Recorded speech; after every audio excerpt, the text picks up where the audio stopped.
Assalomu alaykum qadri baland qadrdonlar, sizlar bilan Xabarchi.uz kanalida O'zbekistonda va dunyoda kuzatiladigan so'nggi yangiliklar. Biz o'z ishimizni boshladik. Azizlar, xabarlarimizdan to'liq ma'lumot olish uchun videoni oxirigacha tomosha qiling.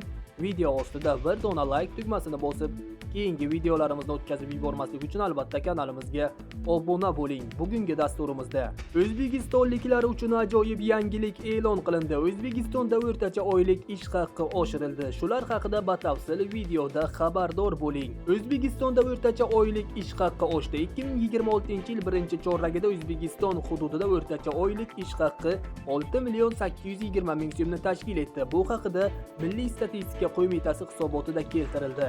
Ma'lum qilinishicha, Toshkent shahri respublika bo'yicha eng ko'p oylik to'lanadigan hudud bo'lib qolgan. O'rtacha hisobda poytaxtda 11.700.000 so'm oylik olinmoqda. Keyingi o'rinni 8.450.000 so'm bilan Navoiy viloyati egallagan. Eng past maosh Qashqadaryo viloyatida to'lanmoqda, ya'ni 4.660.000 so'm. O'zbekistonda eng ko'p oylik bank, sug'urta, lizing, kredit va vositachilik sohalariga berilgan. Bu taxminan 18.600.000 so'mni tashkil etmoqda.